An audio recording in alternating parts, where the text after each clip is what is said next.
Thank you. बिस्मिल्लाहिर्रहमानिर्रहीम। इस्लामाबाद के लिए निकल रहा हूँ।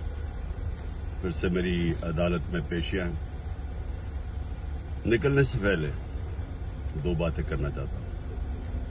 सबसे पहले ISPR ने बयान दिया है कि इदारे की तौहीन कर दी, फौज की तौहीन कर दी, कि एक ऑफिसर का नाम ले दिया, इंटेलिजेंस ऑफिसर का, जिसने 2 दफा मुझे कत्ल करने की कोशिश की।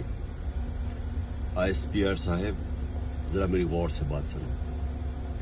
इज्जत सिर्फ एक इदारे की नहीं है, इज्जत कौम में हर शहरी की होनी चाहिए। इस वक्त कौम की सबसे बड़ी पार्टी का सरबराह हूं। 50 साल से कौम मुझे जानती है। मुझे कोई झूठ बोलने की जरूरत नहीं है। इस आदमी ने 2 दफा मुझे कत्ल करने की कोशिश की, और जब भी इन्वेस्टिगेशन होगी मैं ये साबित करूंगा कि ये वो आदमी था, और इसके साथ एक पूरा टोला है। और इसके साथ कौन है वो भी सब कौम को पता है। आज सोशल मीडिया के जमाने में सबको पता है वो कौन है। सवाल मेरा ये है कि क्या एक मुल्क का एक्स प्राइम मिनिस्टर, क्योंकि इस आदमी का नाम आ गया, मैं अपना FIR नहीं कटवा सका? पता तो सच और झूठ तब चले जब इन्वेस्टिगेशन होती, FIR इसके खिलाफ होती, इन्वेस्टिगेशन होती।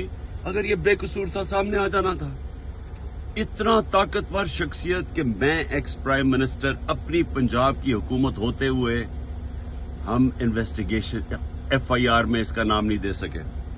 उसके बाद पंजाब की हुकूमत की JIT 2 पुलिस ऑफिसर ने, जिन्होंने इसके कहने पे रिकॉर्ड किया था उसकी स्टेटमेंट्स, नवीद शूटर की,